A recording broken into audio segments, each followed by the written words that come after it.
Bismillahirrahmanirrahim.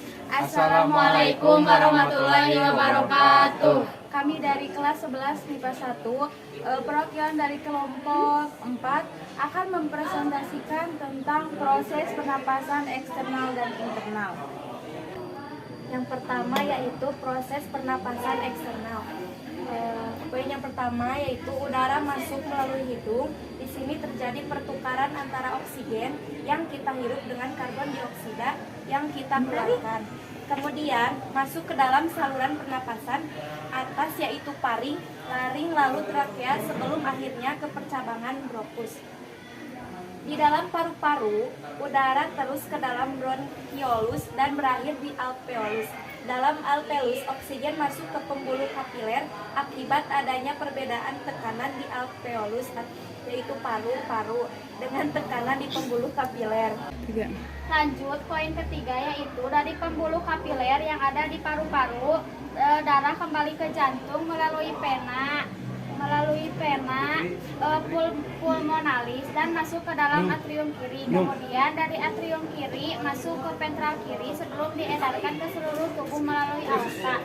Dari pembuluh aorta darah masuk ke arteri di seluruh tubuh sampai kemudian ke pembuluh kapiler. Terjadilah kembali pertukaran oksigen dan karbon dioksida sampai batas ini. Semua proses di atas disebut respirasi eksternal.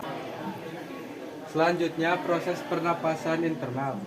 Oksigen diambil oleh sel untuk proses metabolisme yang menghasilkan energi dan karbon dioksida sebagai produk sisanya.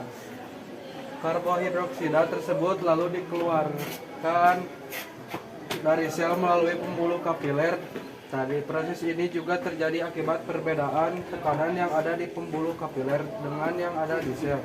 Dalam proses pertukaran oksigen dan karbon dioksida di sel disebut juga respirasi internal atau seluler.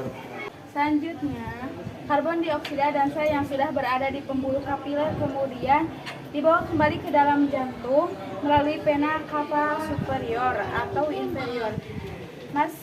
Masuk kembali ke atrium kanan, kemudian ke ventrikel kiri melalui arteri pulmonalis. Kembali ke paru-paru sampai di pembuluh kapiler, terjadi kembali ke pertukaran antara oksigen dan karbon dioksida. Kemudian prosesnya kembali lagi dari awal dan begitu seterusnya. Sekian presentasi dari kelompok kami. Wassalamualaikum warahmatullahi wabarakatuh.